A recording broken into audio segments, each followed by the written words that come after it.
Merhaba sevgili izleyenler. Kıbrıs'ın Sesi TV 2020 ekranlarında gündem özel programında Diyalog Medya Grubu Yönetim Kurulu Başkanı Sayın Reşat Akar ile birlikte sizlerleyiz. Evet, bugünün konularını sizlere hemen aktarayım. Konu başlıklarımız aslında bugün kısa ama içeriği yine oldukça derin olacak. Malum ülkemizdeki vaka sayıları 200'lü rakamlara ulaştı. Daha da artması bekleniyor.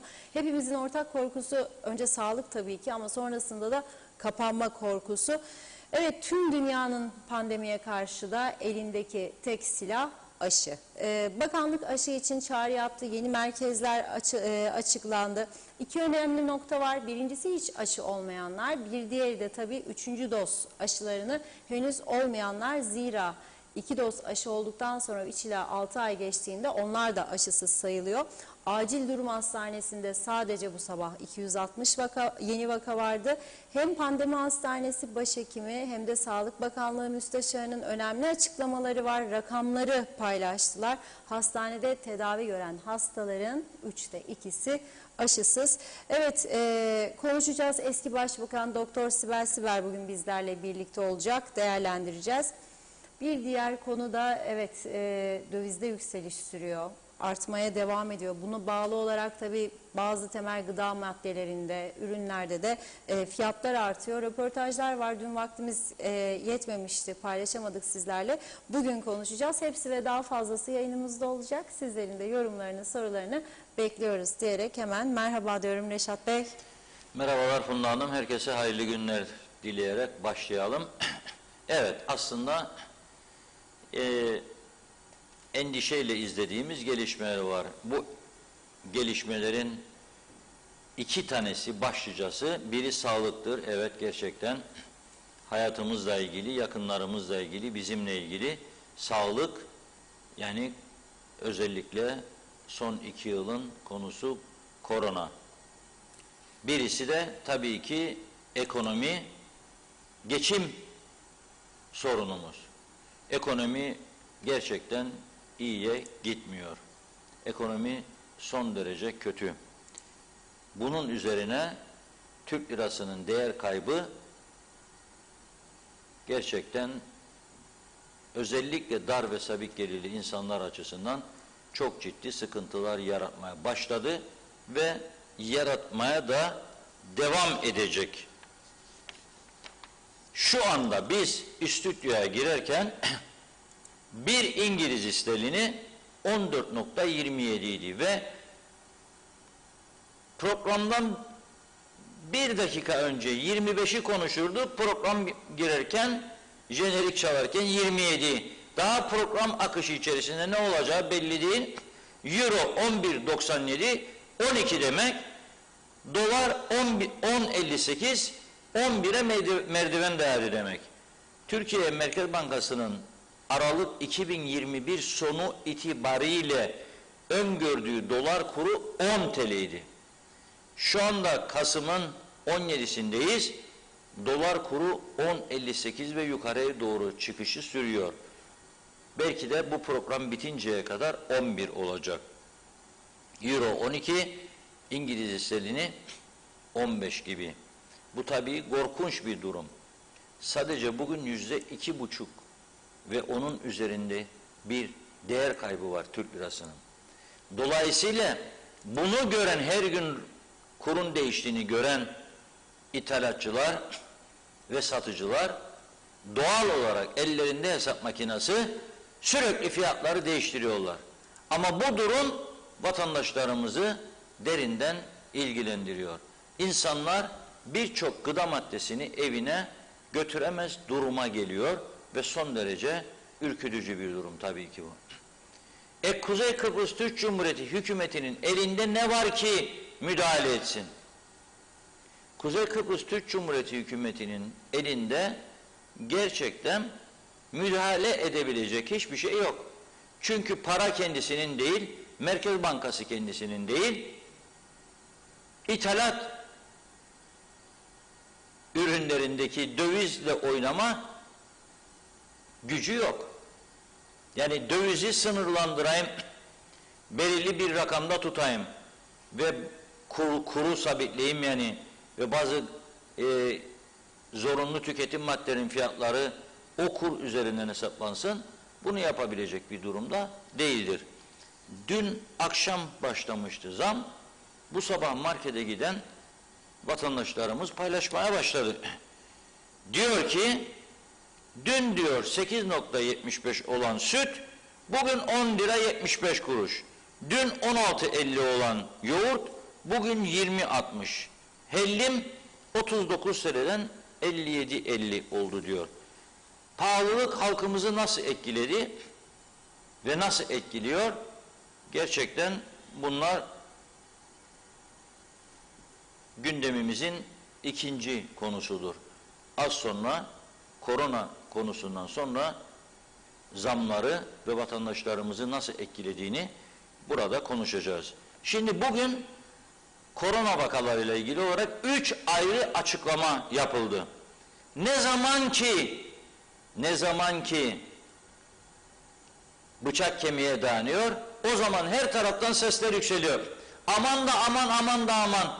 Tamam kardeşim de 30-31 Ekim'i unutmayalım.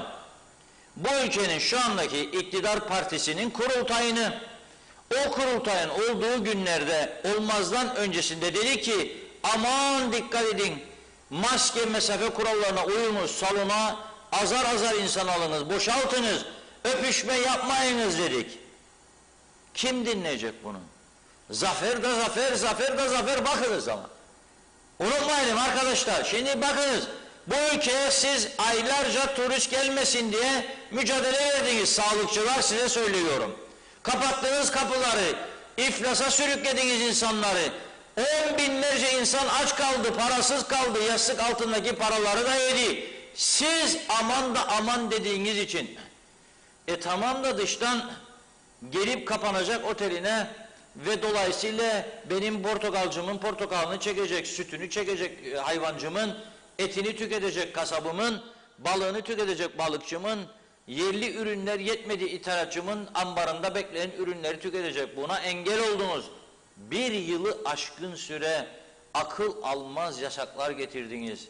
Korona bitti miydi ki 30-31 Ekim'de bunları yaşadık ha? Korona bitti miydi? Ne dedik o 31 Ekim olduktan sonra? Birinde burada program yaptığımız ilk gün ne dedik?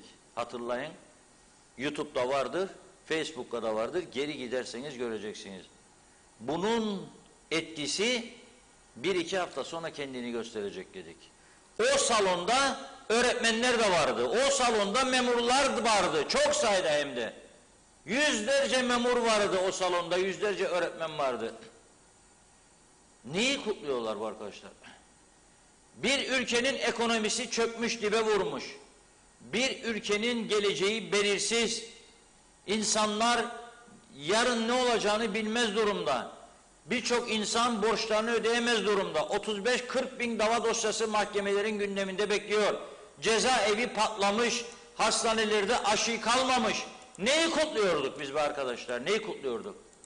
Neyi kutluyorduk? Bana izah etsinler bunu. Neyin kutlaması? Hangi zaferin kutlaması? Ne oldu zaferden sonra? Ne oldu? İşte korona patladı. Hadi bakalım şimdi ne yapacaksınız? Gene mi kapıları kapayacaksınız? Onu söyleyin bakalım. Pandemi hastanesi, 3 tane sağlık açıklaması var bugün. 3 tane. Kaç gündür susuluyordu herkes. Bekledim bu kurultay sonrasında. Ya kaybedeceksin, makamını kaybedeceksin ya. Bir tane de adam çıksın akıllı. Bakın deli demiyorum ha. Görevini kaybetmeyi göze alana bizim ülkemizde deli derler. Ben akıllı derim. Bir akıllı adam çıkmadı ya. O desin ki nedir o olmama yaptığınız, sizin bu suçtur. Polise git suç duyururuz. Hepsini tutukla. Yapmadılar. Yapmadılar. Kimseden ses çıkmadı. O sağlık örgütlerinden de çıkmadı. Ağzını açan, eleştiren kimse olmadı. Ne maske, ne mesafe, öpüşme, gırla, neyi kutluyoruz, neyi zaferi? Şimdi aradan 2 hafta geçti, korona patladı. Dün açıklanan 200 kusur rakama, diyor ki pandemi hastanesi baş doktoru Erol Uçaner, bugün söylüyorum sadece, sabahtan 9 ile 11-15 arası 2 saat 15 dakikada 160 yeni eklendi diyor. Ve diyor hastanedeki diyor çalışan hemşire ve doktorlar izinde olanlara emergency acilen göreve dön çağrısı yaptık diyor. Ben de buradan diyorum ki yetmeyecek. Zaten yetmiyor. Yetmeyecek. Zaten yetmiyor. Uzman doktor eksiğiniz var, alınmadı. Uzman hemşire eksiğiniz var, alınmadı. Ve bu olaylar yaşandı. Üstüne üstlük okullar da açıldı. Üstüne üstlük siz devleti yönetenler olarak gerek şimdiki gerekse bundan önceki hükümetler son 2 yılda görev yapan tüm bakanlar ve meclis üyeleri suçludur. Tümünün aslında sorgulanması ve yargılanması lazım. Kolay mı bu iş? Kolay değil. Ama gerçek durum budur. Neden? Biz onların düşmanı mıyız da böyle konuşuyoruz? Arkadaşlarımız var, dostlarımız var. Birlikte yemek yediklerimiz var. Ama yapmadılar görevlerini. Yapmadılar. O kadar tehlikeli bir durum var. O kadar ciddi uyarılar yapıldı ki buna rağmen ne bu 2 yıl içindeki hükümetler ne bu ülkeyi yönettiğini iddia edenler ne de parlamento görevlerini yapmadı. Neydi bu görev? Bakıyorsunuz ki dünya lideri kim? Amerika Birleşik Devletleri. En güçlü sağlık örgütleri, laboratuvarları, ilaç firmaları Amerika Birleşik Devletleri ve Avrupa'nın önde gelenleri Almanya. Ne oldu? Tümü bunlar dedi ki aşı dedi. Ve önümüze örnekler serdiler. Ekonomik durumu çok çok iyi olan zengin ülkeler dedi ki ben dedi sokağa çıkma yasağı getireceğime aşıyı mecbur ederim. Ve aşı olmayanlara önce Amerika Birleşik Devletleri Başkan Biden'ın genelgesiyle kamuda çalışanların tümüne aşı mecburiyeti getirdi. Aşı olmayanlar devlet kurumlarında işe alınmayacak dedi ve alınmadılar. Bizde 3-5 kişi çıktı bağırdı diye aşı karşıtıymış. Ne oldu? Aşılanmayanları işe almaya devam ettiler. PCR yapacak onlara canım. Yaptınız mı PCR'ı? Yapıyor musunuz? %5 dediler ki o rakama da inanmıyorum. Öğretmenlerde aşısız kalan %5'miş, inanmıyorum. Koyuyor musun okula aşısız öğretmeni? Koyuyorsun. O öğretmenin dün o kurultayda olup olmadığını biliyor musun? Bilmiyorsun. O öğretmenin gittiği gece kulüpleri, meyhaneler, barlar ve diğer yerler, görüştüğü ailelerde pozitif vakalıyla temas edip etmediğini biliyor musun? Bilmiyor musun? Çocuklarımızı attık ateşin içine. Bir hafta öncesine kadar, 5 gün öncesine kadar bu ülkede denize giriliyordu. Denize girenler vardı. Türkiye'den gelip veya başka ülkelerden denize girenler vardı. 30 derece sıcaklık, yaz güneşi. Bu fırsatı da değerlendirmedik. Ne Eğitim Bakanlığı, ne Sağlık Bakanlığı, ne bakanlar, ne bakmayanlar, ne meclis. Arkadaş sen 1 yılı aşkın süre ders yapamadın. Çocuklar geri kaldı eğitimden. Zaten eğitimde dünyanın en geri ülkelerinden biriyiz. Bakmayın üniversite sayımızın çok olmasına. Kültür oranımız dünyanın en kötüsü. En kötüsü.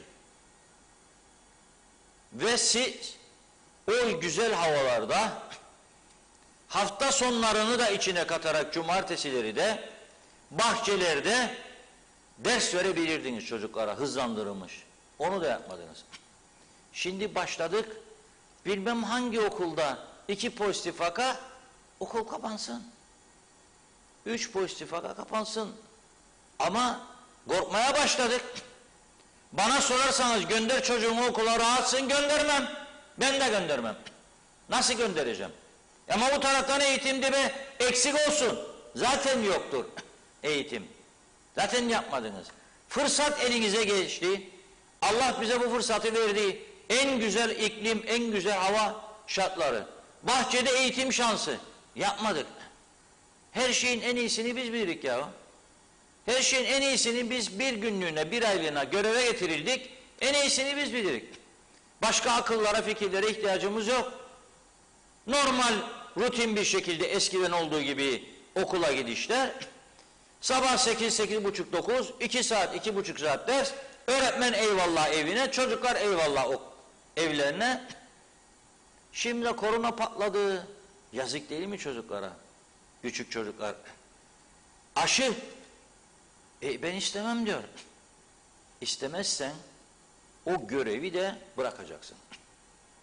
Bu bir kural olması lazımdı. Bu kuralı başından beri bu önlemin alınması gerektiğini söylüyoruz. Bazıları da bize kızıyor. Hiç umurumda değil. Ama önemli sağlık uzmanlarımız da uyardı. Defalarca dinlenmedi. Tabii bizim sesimizin ulaştığı yerler var, ulaşamadığı. Siyasilere ulaşıyor mu? Ulaşıyor. Sağlıkçılara ulaşıyor mu? Ulaşıyor. Vatandaşlarımızın, vatandaş olanların ezici bir çoğunluğa ulaşıyor mu? Ulaşıyor. Ama ulaşamadıklarımıza. Kimdir onlar? Yurt dışından gelen öğrenciler. Efendim aşısız gelir saymış, bir gelmezden önce bir geldiğinde PCR, 5 günde karantinaya 10 gün 15 gün ülke durumuna göre koyuyormuş. Daha ne olsunmuş? Koyduğunda çıktı ama ondan ve başladı gece kulüplere, barlara gidip gelmeye. Aşı yok arada. O benim lisanımı bilmez. Benim televizyonlarımdan haberi yok, izlemez. Sen yapacaktın bunu. Senin yapman lazım bunu. Üniversitelerle oturup konuşup mecbur hale getirmen lazımdı. Kapıdan girerken aşı kartı, aşı kartı, aşı kartı. Yaptın mı bunu sen? Yok. Arada haberi yok bunların. Gelmiş Zambiya'dan, gelmiş Nijerya'dan. Beni nereden duyacak? Reşat Akar bağırıyor deli gibi orada. Sizce sorumlusunuz. O okullarda görevli koymak zorundaydınız. O okullara girerken aşılı girmesi lazımdı. Okul yönetimi size dur bakalım bakalım demiş olabilir. Sen gene kurdele kesmeye git, devam et onunla. Görev yaptığını zanneden. Ya unutmayınız ki bu devletin kurucusu Raif Denktaş'ı siz gündemden çıkardınız. Mezarını yapmadınız ya. Ki o kadar mücadele verdi. Yanlışları olabilir iç politikada, ayırıyorum. Ama ulusal davada yıllarca dava savunuculuğu yaptı, avukatlık yaptı. Türkiye'yi zorladı birçok şeye. Başta 74 Barış Harekatı da o darbeden kurtulduk. Öyle bir insanı menfaatler ortadan kalktı diye, Kürt gitti diye ve hayatta değil diye unutturabiliyorsunuz da siz ki hiçbir şey yapmıyorsunuz. Tam tersi bu toplumu zora sokacak her türlü işin içinde bulunuyorsunuz. Birinin sizi bir gün gelip anacağını mı zannediyorsunuz? Olmayacak böyle bir şey. Anılırsa da çok farklı anılacak. Onun için diyorum, bu saatten sonra olsun görevinizi yapınız. Ve etkili makamlarda olanlara söylüyorum. Söz geçiremiyorsanız çıkarın kürkü, atın önlerine ve gidin. Sadece yasaklama zihniyetiyle 3-5 tane kendini sözde halkçı solcu zannedenlerin tehdidiyle, sosyal medya korkutmasıyla bugüne kadar getirdiğiniz bu işi ve bu memleketi ekonomik manada çökerttiniz. Eğitim anlamında da çökerttiniz. Ne zaman vakalar azaldı, ne zaman aşılamalar başladı, tüm öğretmenler, tüm kamu çalışanları aşılanmak zorundadır deyip bu mecburiyeti getirseydiniz bugün bu vakalar bu sayede olmayacaktı. Kurultaylara baskın düzenleyip bakan olanlar da dahil olmak üzere hepsini kelepçeleyip götürseydiniz bu vaziyetler olmayacaktı. Dokunulmazlığı var. Varsa çek dışarı kendisini. Senin de dokunulmazlığın var. Çağır medyayı da oraya rezil et. Ne hakkın var senin bu durumları yaratmaya? Ve şimdi herkes korku altında. Herkes korku altında gene. Kapanacak mıyız? Okullar kapanması hiç sürpriz olmayacak bana. Okulların kapanması hiç sürpriz olmayacak. Gidenlerin çoğu gençtir diyor. Bakınız okuyorum. Çok önemli. Göğüs hastalıkları bölümünde 94 diyor. Yoğun bakımda 12.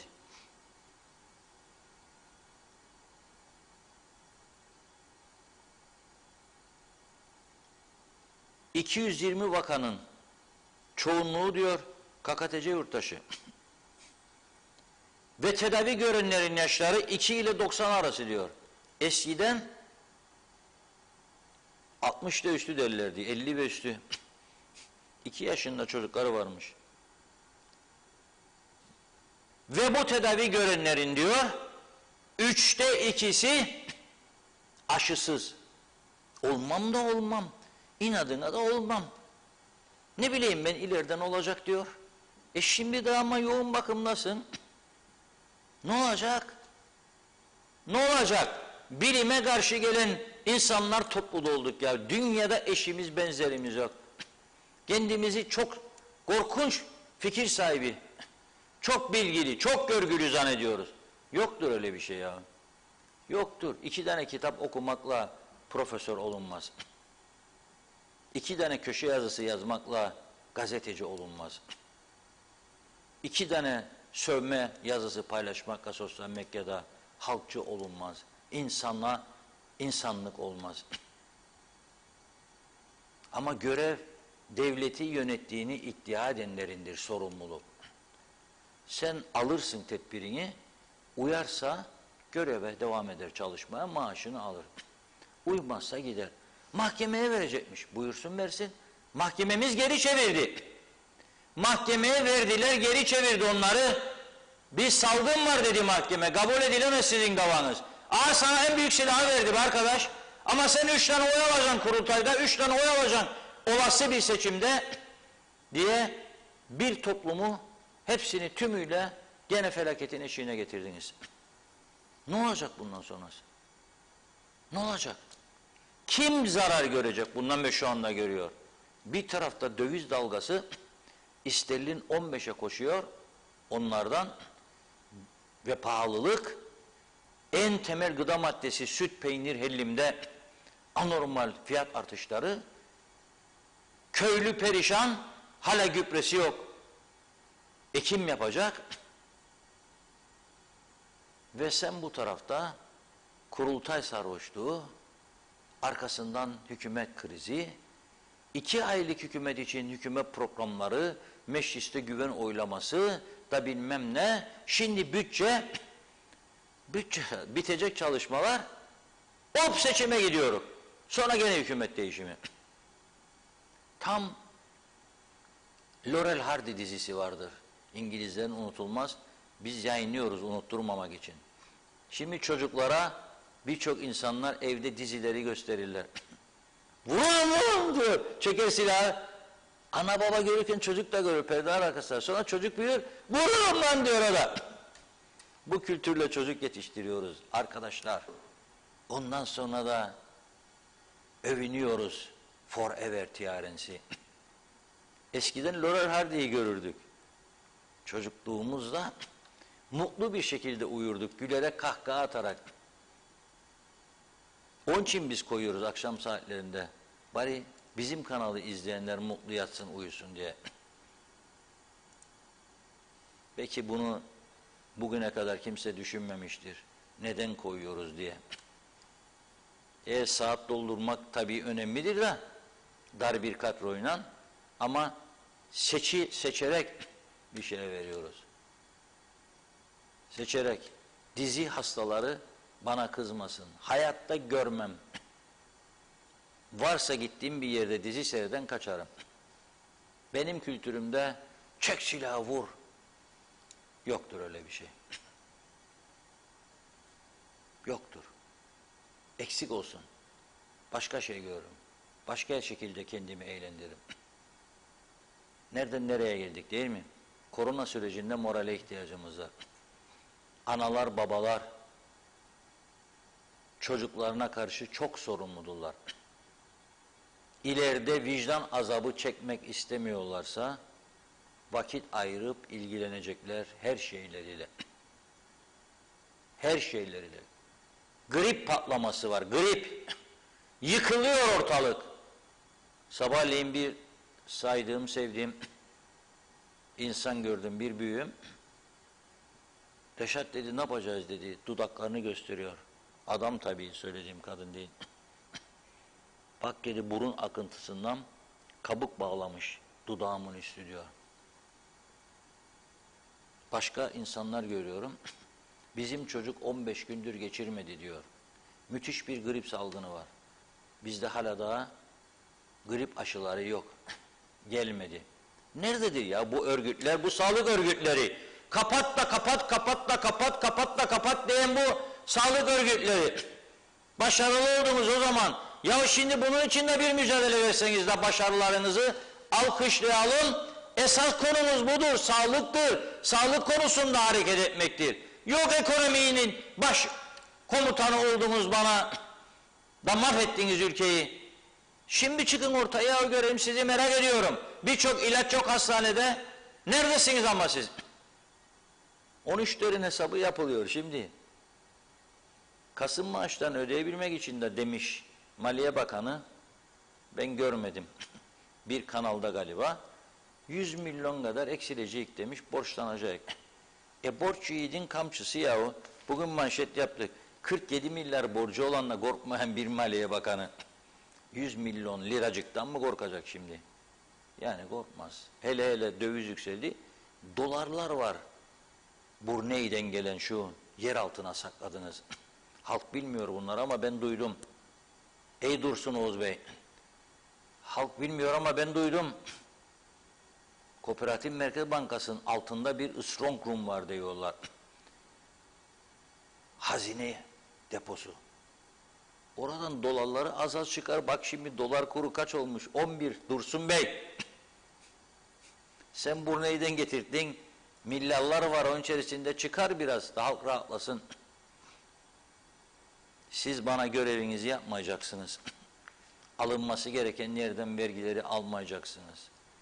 Yasa dışılığa göz yumacaksınız, kaçaklara. Yıllarca destek de olacaksınız siyasiler olarak. Ve bu ülkeyi düzelteceksiniz. Diyor ki,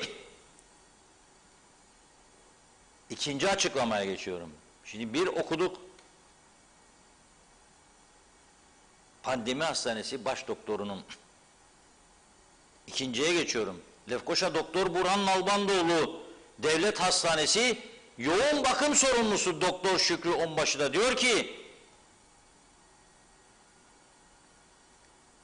yoğun bakım servisinde yatan hastaların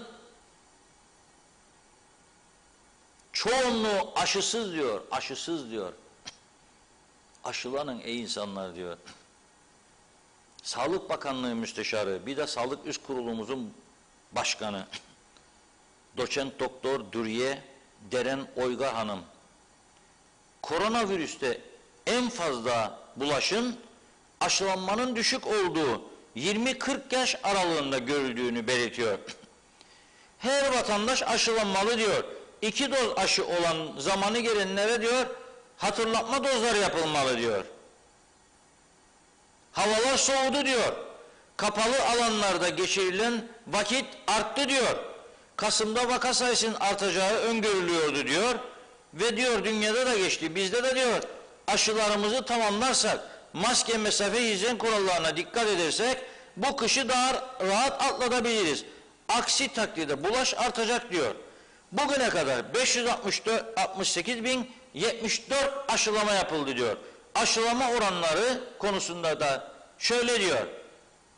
278.000 kişi en az bir doz diyor.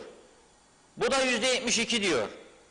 266.000 kişi %69 2 doz.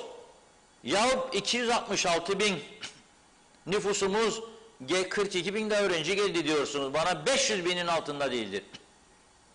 Birbirimizi kandırmayalım. 500 binin altında değildir. Daha ikinci dozu yapan 266 bin kişi. Üçüncü doz daha da trajikomik bir durum. 57 bin. Üçüncü dozu hiç kimse istemiyor. Acaba mı diyor birçok insan. Acabası, macabası yok kardeşim. Acaba, macaba yok.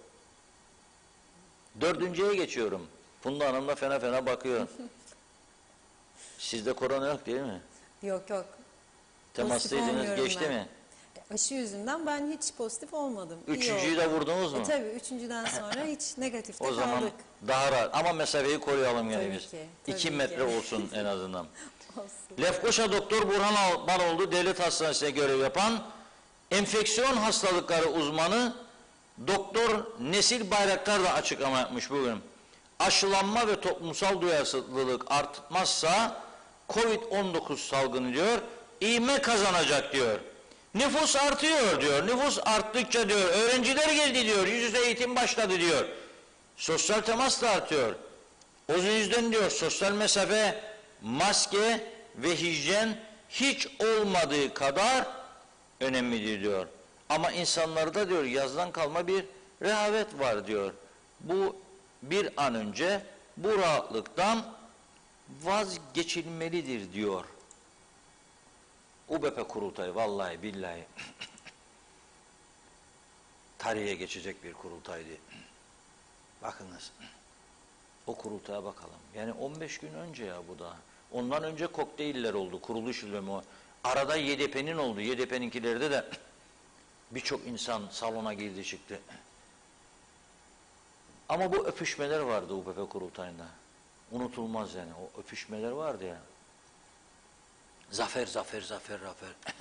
Baba, hani maskeler, hani mesafeler, iç içe gençler. Da olmayacaktı korona. Patlamayacaktı. Hadi kapatın gene kapıları. Vurun kilidi kapılara. Kaldırın uçakları gitsinler yerlerine. Ekmek bulamazsak 2022'de un şaşmayalım. Üretim de namevcut şu anda. Çok iyi yönetildiğimiz içindir bu. Üretim de namevcut. Yani artık daha nasıl anlatılabilir?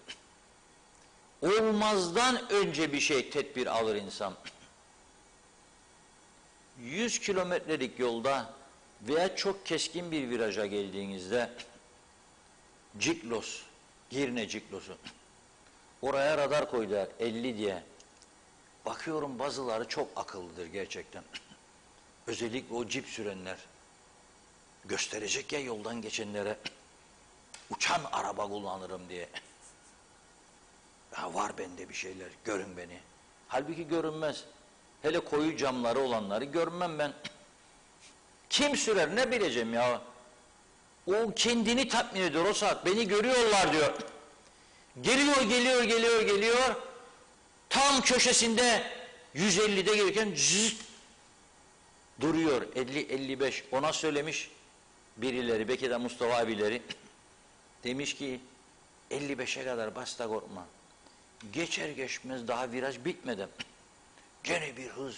Gümbür 150-160 sürüyor. Devlet nerede ya? Var mı bir devlet? Nerede bu devlet? Vatandaş devlet arıyor. Ben devlet arıyorum. Neredesin devlet baba? Çık ortaya çık. Neredesin ya çık. Yok. Kurultay salonunda devlet baba. Zafer diyor. Neyin zaferi be babam? 30 Ağustos Zafer Bayramı çoktan geçti. 20 Temmuz çoktan geçti. Neyin zaferi? Korona zaferi işte. Hep birlikte kutluyoruz bugün. Hastanede tedavi görenlere Allah yardımcı olsun. Ama aşısız olanların kulağına da küpe olsun. Uymayınız siz cehalete, sizi korkutanlara, üfürükçülere, püfürükçülere. Aşınızı olun. Evet Funda Hanım buyurun. Evet hemen hızlıca başlıyorum. İzzet Kahraman'ın mesajıyla sterlin uçtu diyor. Kuzey Kıbrıs Türk Cumhuriyeti düştü. Ben boşuna yazmıyorum. Başkasının parasını kullanırsan sonuç bu olur dedi. Erol Hasan Avustralya'dan iyi yayınlar diliyor. Mehmet Akın Merhaba, KOP yine ürünlerine zam yapmış. Cengiz Refikoğulları, iyi yayınlar Funda Hanım, Reşat Bey. Ne olacak halimiz? Sizce bu pahalılık, fakirlik nereye kadar gidecek? Reşat Bey, bir parti kurmayı düşünüyor musunuz? Bütün Kıbrıs arkanızda, eğer bir parti kurarsanız ilk ben oy vereceğim. Dualarımız sizinle, sizi seviyoruz. Lütfen iyi düşünün, size destek vereceğiz dedi. Zeka Üçer Londra'dan yazıyor, selamlar, iyi yayınlar diledi. Fatih Kaplan da kolay gelsin. Sibel Serin, adamızı çok zor günler bekliyor. Allah herkese, hepimize kolaylık, sıhhat, huzur versin. İyi yayınlar diliyorum demiş. Çok teşekkür ediyoruz. Evet, İzzet Kahraman yine vatan haini ilan ederler benden söylemesi diyor. Doğan Falyalı, tedbir maalesef yok. Dolar da yukarı fırladı. Yarın ne olacağı belli değil. Yandı yandı su ver demiş. Natalya Dede, ben dün PCR yaptım oğluma, dün saat 13'te. Bu saate kadar hala gelmedi. Yarın oğlum sınıfa PCR yoksa gidemeyecek. Aradım 11.02'yi, dediler ki bu akşam saat 10'a kadar bekle, ne yapacağım bilmiyorum diyor. Evet, Tama Yavaş, evet, kurultayın cezasını Londra'dan gelecekler çekecek dedi. Mehmet Akın, kurultay tarihini bir bayram ilave etsinler takvimlere, olsun bitsin. Bence 13. maaş 2022'yi kutluyorlar kamuda çalışanlar yazmış. Erol Topçu, teşekkür ederiz. Hayırlı yayınlar diliyor. Kamil Özalay, selamlar. Almanya'dan, Covid burada da çok artıyor. Aşıya talep çok arttı. Avrupa'da çok ciddi yaptırımlar geliyor dedi. Kıymet Nazım Topal da, balık baştan kokar, tam şimdi ayvayı yedik. Allah'a kaldı işimiz. Siz hep doğruları söylersiniz. Sizi seviyoruz. İyi yayınlar. Evet, Natalya dedi, bana göre okullar patladıysa aşı olmayanı da okula almasınlar. Benim çocuğumun ne günahı var demiş. Çift dozunu da oldu diyor. Nazime Nalbant, bir gün bile sizi kaçırmadan izliyorum. Sevdiklerime, herkese Londra'dan selamlar. Duyduklarımız bizleri üzüyor. Döviz bu kadar çıktıkça halkımız da çok perişan. Ne olacak demiş. Denetimler nerede? Fiyatlar arttı. Fiyatı arttıranlar sizce doğru mu? Neden denetlenmiyor diyor bu memleketi idare edenler. Hiç çıkıp konuşmuyorlar bu pahalılık için. İyi ki TV 2020 var demiş. Reşat Bey'den hem duyarız, gerçekleri söylüyor. Her ne olursa olsun sizden duyuyoruz. Ağzınıza, yüreğinize sağlık. Önce sağlık, herkes çok dikkatli olsun demiş. Hiçbir yerde, o kadar kalabalık yerlerde ne maske ne mesafe kimse de yapmadı diyor. İyi mi oldu şimdi? Üzgünüm yazmış. Evet, Natalya Dede, ben de istemiyorum ama okula yollayayım. Ama mecbur, sınavlar da başladı, kolay değil diyor. Yazık, öğretmenlerde, ailelerde de var diyor. Allah razı olsun onlara yazmış. Hüseyin Olgunay, Reşat Bey, akaryakıta 1 lira zam geldi. 12'den sonra mazot 9.30, benzin 10 lirayı geçti. 400 lira gübre oldu. Bugün ne olacak halimiz? Sema Akbencan, iyi yayınlar sevgili Funda. Reşat Bey, doğru haber ve yorumlamaları dinliyor ve izliyoruz. İyi ki varsın diyalog. Kamil Özalay, Reşat Akar haklı olarak her şeyi söylüyor. Bravo yazmış. Vedat Allahkerim de hayırlı yayınlar diledi. Turgay Gezen, Reşat Bey, halkımızın sorunlarına tercüman oluyorsunuz. Dilinize, nefesinize sağlık. Bülent Küçük, ülkemizde genç işsizlik sıkıntı yaşamaktadır. Ülkede ara eleman bulmak artık imkansız olmuştur. Mesela bugün elektrikçi, boyacı, betoncu, su tesisatçısı, düz inşaat işçisi bulmak artık hayalden de öteye gitmiştir. Hiç kimse ülkede emeğiyle, alın teriyle ekmek parasını kazanmak istememektedir diyor. Çünkü siyasi, toplumsal, sosyal ve ekonomik bakımdan çökmüş vaziyetteyiz. Saygılar. Ben Ozergün Yurteri, Reşat Bey, bizleri yönetenler suçlu mu gerçekten? Suçlu halk. Sütten çıkmış ak kaşık mı? Hayır. Sorumsuzluğun daniskasını halk da yapıyor. Vurdum duymaz.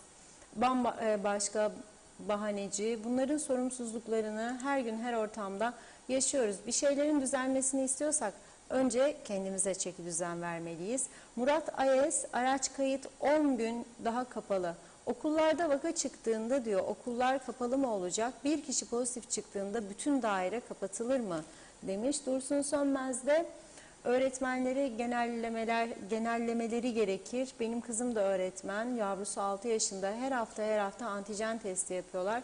Biz büyükler olarak bizler de her hafta antijenimizi yaptırırız. Sağlıkla kalın diyor. Mümin Hasan, Sayın Akar,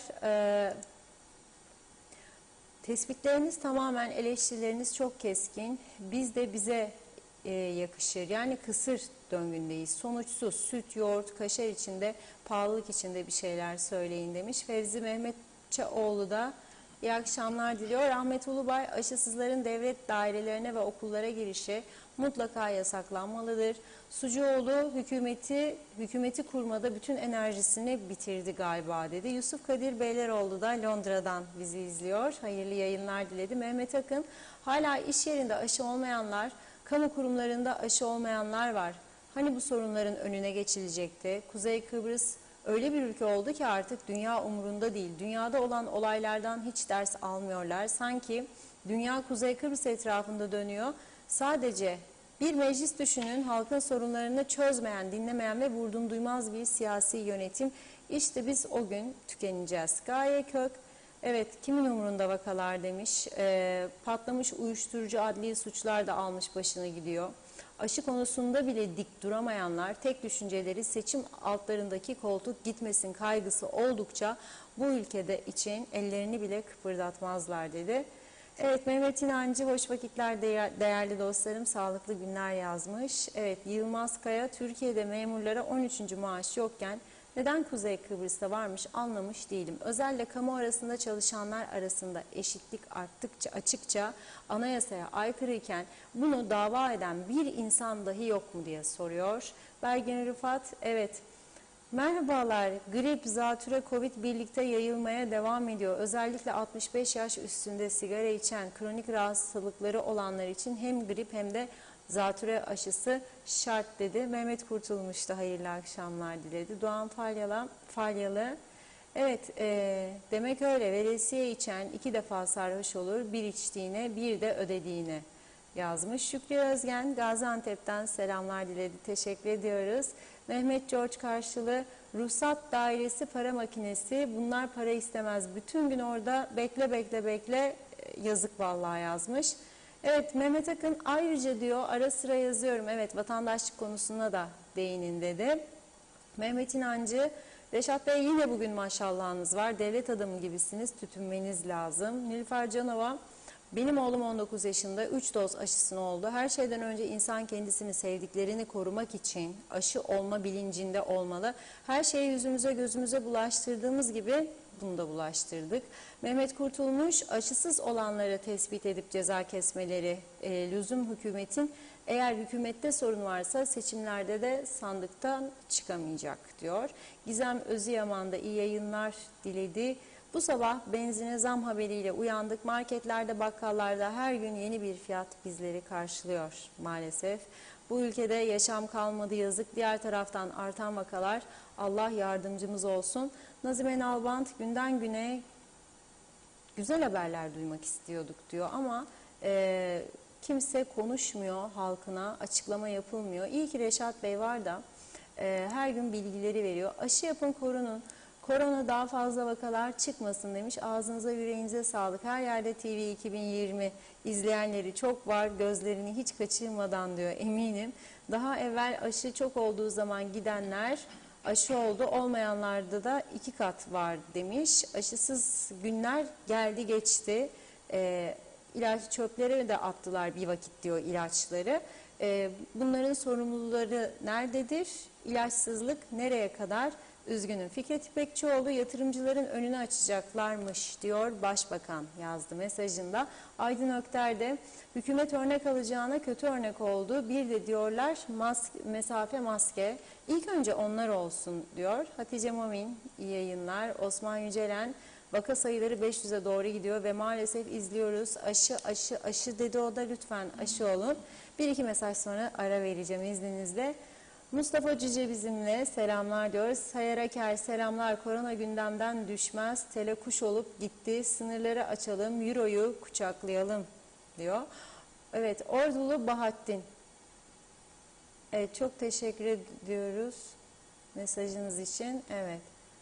Erkan Erçika, Titanik'in yanında yerimizi aldık demiş. Nevin Aşkım, lütfen üzerinde durun. Girne Hastanesi'nde yoğunluk vardı. 2 saat kuyrukta numara aldık. Ama ne yazık ki boşa bekledik. Eczanede yalnız Panadol vardı. Gülünç değil mi? Eziyetlerinden bıktık. Param varsa dışarıdan al, utansınlar diyor. Fatoş Köroğlu da iyi akşamlar, iyi yayınlar diledi. Sayar Aker, Sosyal Devlet Bakanımız eksik. Bari yastık altındaki altınları satsak. Başka kurtuluş yok. Demokrasi koşa gelsin. Evet, Şakir Gencer Gülseren'de sterlin oldu 14, vakalar 320 küsür, 3 gün yağmur var demiş, deli olduk artık diyor.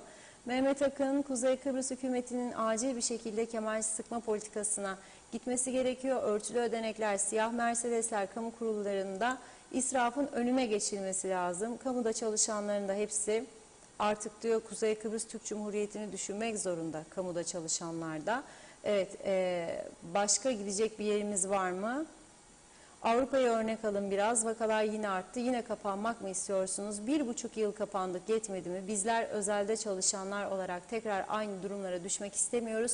Eski ve yeni Sağlık Bakanı nerede? Çıksın bir açıklama yapsın. Yoksa uyuyorlar mı? Dedi. Son olarak Erol Canseç'in mesajını aktarayım. Kuzey Kıbrıs Türk Cumhuriyeti dövize karşı evet elinde hiçbir enstrüman yok, müdahale etsin. Fakat diyor dolara endeksli olmayan ürünlerinde fiyatlarını sabitleyebilirler demiş diyorum ve mesajlara burada ara verip sözü Reşat Bey'e bırakıyorum. Buyurun. Evet, şimdi çok teşekkür ediyoruz. Hem mesajlar hem özelden gelen bazı bilgiler var.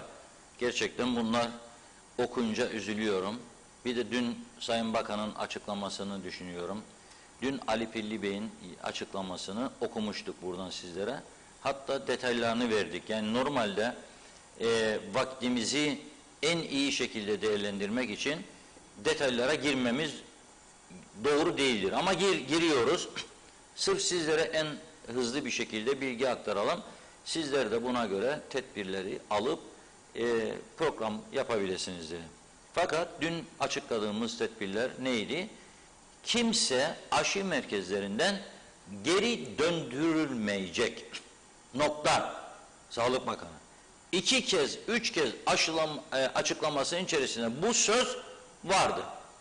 2, aşı merkezlerinin sayısını artırdık, planlama yaptık diye.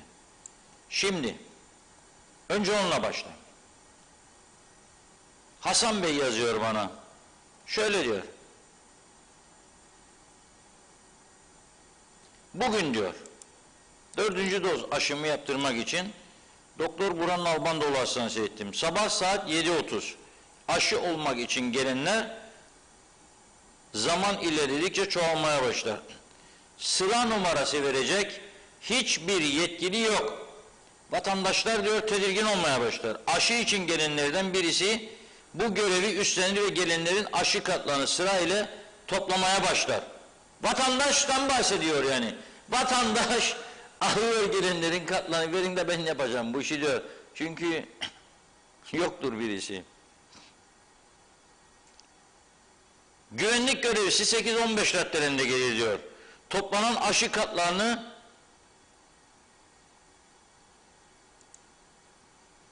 öneririz diyor ve o görevi yapmaya başlar. Aşı yapacak hemşirelerin saat 8:30'da geleceğini söyler. 8:45'te gelirler. Fakat aşılar gelmediği için işlem başlamaz. Saat 9 civarı aşılar görevlinin elinde marketlerde kullanılan şeffaf naylon poşetlerin içinde gelir. Aşıların diyor özel bir taşıma kabı, en azından soğukluğu uzun süre muhafaza edebilecek bir buzluk içinde gelmesi gerekmez mi diyor. Görünce diyor şok oldum diyor. Ben duble şok oldum şimdi bunları duyunca ve acaba diyorum bize yapılan aşılar da öyle miydi? Poşette mi gelmişti? Hayret bir şey. Havva Hanım bizi her gün Yeni Erenköy o civarlardan izleyen çok sevimli bir işletmeci dostumuz diyor ki Reşat Bey diyor dün diyor telefon ettim 3. aşım için. Bugün yok git yarın gel dediler diyor. Bugün gittim diyor. Bu defa da Cuma günü gel dediler diyor. Şimdi diyor kızmamak elde mi diyor. Söyleyin diyor 3 ay oluyor. Hiç diyor bir Biontech aşısına denk gelmeyeyim diyor. Mehmetçik Belediyesi'ne gidiyor tabi Havva Hanım. Mehmetçik'e de Biontech her zaman olmuyor. Bugün git yarın gel. Bugün git yarın. Dün dediğiniz şey giden geri döndürülmeyecek. Alın tedbirini. Tekrar ediyorum. Ama önce Hemşireler Birliği Başkanı Ali Özgöçmen'in şu anda düşen açıklamasını aktarayım. Diyor ki bugün sabahtan itibaren pandemi hastanesine başvuran COVID-19 hasta sayısı 320'yi geçmiştir diyor. 320'yi geçmiştir diyor. Bu da farklı bir iddia, not olarak düşelim. İnşallah bir yanılma var. İnşallah bu kadar yüksek değildir. Ama çünkü pandemi hastanesi baş doktoru sabah 9'dan 11-15'e kadar 160 yeni vakadan söz etmişti. Hemşireler Birliği Başkanı eğer bunu 13-14 itibariyle hesaplayıp vermiş olabilir. Bilemiyoruz ama akşam saatlerinde genellikle saat 19 civarı Sağlık Bakanlığı yeni rakamları açıklıyor. Merakla bekliyor olacağız. Ama bunu biraz daha netleştirelim. Açık bir şekilde bu mevcut sağlık kadrosuyla bakınız tekrar söylüyorum. Bu mevcut sağlık kadrosuyla ve bu mevcut hastanelerle bu sorunun üstesinden gelemeyiz. Girne Amerikan Üniversitesi'nden teslim alınan borçlarına karşılık bir hastane var. Eksiklerinin tamamlanması için kaç kez ihaleye çıkıldığı halde bir sonuca gidilemedi. Adam ne yapar? Adam eğer devletini, milletini, vatanını, halkını severse çağırır o ihaleyi alana, çağırır ihale komisyonu başkanı, çağırır Sağlık Bakanı'nı, çağırır devletin ilgili dairelerini. Der ki, nedir kardeşim sorun? Çözelim bu işi. İhaleye girdin, Türk parası teklif verdin, bu kadar. Aldın ihaleyi, şimdi vazgeçtin. Vazgeçtim çünkü bir haftada 7-8 dövizde yükselme oldu. Batarım ben. Dese eğer müteahhit, ona orada bir çözüm üret. Yok başka derdi varsa ona bak. Ama devamlı ihale, devamlı ihale, devamlı ihaleden vazgeçme. Ve orasını atıl bırakma. Ve yine Akçiçek Hastanesi'nin kapasitesini düşük tutma. En fazla nüfusun patladığı bölgedir Girne. Doğru bir şey değil. Aynı şekilde bu pandemi hastanesi Lefkoşa'da yetersiz kalabilir bir süre sonra. Doktor sayısı yetersiz, hemşire sayısı yetersiz. Bütün hastanede acil servis doktorları yetersiz. Bu kadar grip salgınının olduğu bir ülkede insanlar korkuyor şimdi. Eğer burnu akıyorsa, eğer biraz ateşi varsa acaba korona mı oldum diye şüpheleniyor. Ve panik meselesi, bütün dinlediğimiz uzmanlar aynı şeyi söylüyor. Stres ve panik koronayı tetikliyor. O yüzden bunların giderilmesi için olağanüstü hal durumundaymış gibi gerekirse olağanüstü hal ilan ederek bir sonuca gitmek lazım. Bu benim şahsi görüşüm. Emekli çıkmış bütün doktorlara, hemşirelere çağrı yapmak lazım. Gerekirse bir miktar ödenek verip onları kadroda kullanmak, değerlendirmek lazım. Başka türlü olmayacak. Bir bu. İki, maske, mesafe, hijyen, aşı kurallarını uygulamak lazım. Bazı öğretmenler çok titizdir. Hocanımın mesajında okudum, Dursun hocanımın, haklıdır. Onun kızı ve birçok öğretmen var. İyi çalışır, iyi fedakardır. Her türlü tedbiri almaya çalışır. devamlı antijen PCR ister. Ama benim derdim o değil. Bu ülkenin derdi sadece o değil. Bu ülkenin derdi bütün öğretmenlerin kurallara uymasıdır. Bu ülkenin derdi bütün öğretmenlerin aşılanmasıdır. Bütün kamu çalışanlarının aşılanmasıdır. Yok ki 2'de 1'de falanca dairede bir pozitif vaka, daireyi 10 gün kapatıyorlar. Niye kapatıyorsun 10 gün daireyi? Bir vaka var. Aşısız mı, aşılı mı ona bak. Bir doz olduydu. Yok veya 2 doz Sinovac. Diyor doktorlar 2 doz Sinovac olduysan çoktan geçti hükmü. Git ol 3'ü. Da aşı olduğum halde pozitif oldum diye bana dert yanma. Git ol 3'ü.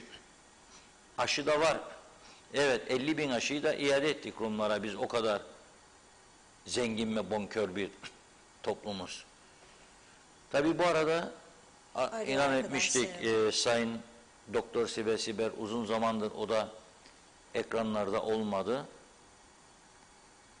Onun da bu pandemi başladığı günlerde görüşlerini sizlere aktarmıştık, uyarılarını. Aşı konusunda çok sık uyarıları vardı Sibel Hanım'ın. Onlara kısa bir konuşalım dedik. Ne öneriyor bu mevsimde? Hem grip vakaları hem korona ile ilgili aşı konusunda bir konuşalım dedik Sibel Hanım'la.